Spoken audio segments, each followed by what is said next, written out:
Anyway. Well, Kamala Harris has we've been talking endlessly about the fact that this woman needs to do more interviews. We want answers. You're running for the most important job in the world.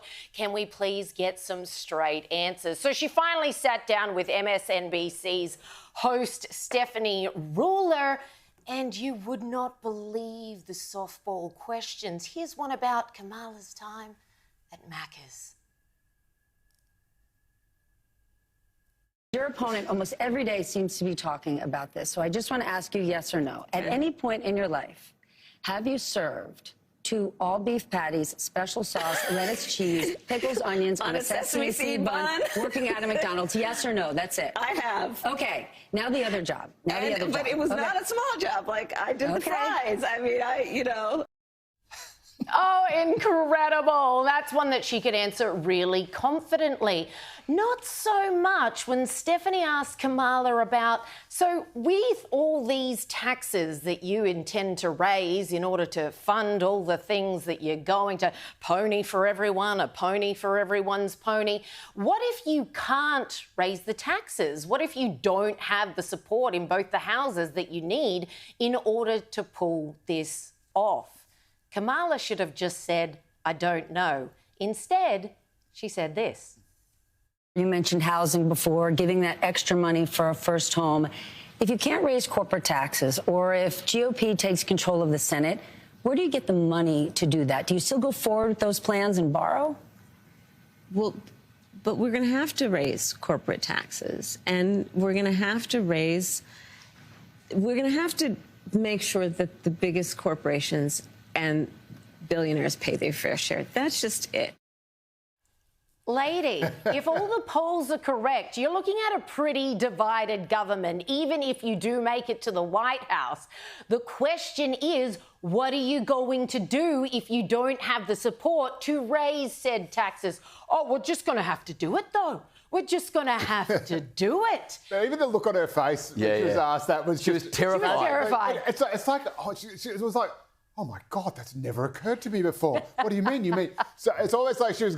and then when she's saying, but we're just going to have to do it, it almost gives her time to remember her pre-programmed lines, because then she gets on to everyone's got to pay their fair share, and her face brightens up because now she's back on familiar territory, and she just repeats that ad nauseum for about the next 60 seconds, hoping that the next question will come. Yeah, which makes absolutely no sense. Now, prior to doing this interview with Kamala, Ruler had been very much defending her a week prior, saying even if Kamala wouldn't budge in saying that Hamas should still have a role in the leadership in Gaza going forward, you're not going to vote for Trump, are you? It's not too much to ask Kamala, say, are you for a Palestinian state if Hamas is going to run that state? Okay. Yes or no? And let's say you don't like her answer. Are you going to vote for Donald Trump? No, I'm not. Kamala I just said I'm not going to vote for her. Harris is not running for perfect. She's running against Trump. We have 2 choices.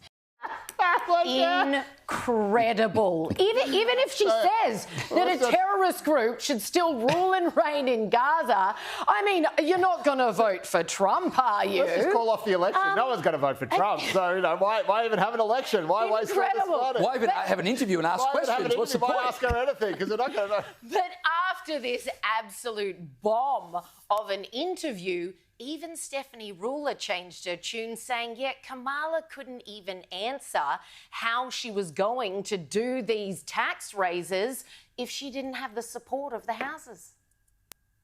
She doesn't answer the question around if the GOP is controlling the Senate, if she can't raise corporate taxes, where is she going to get the money from, to expand the child tax credit and do all the things she wants to do. And she says, we just have to do it.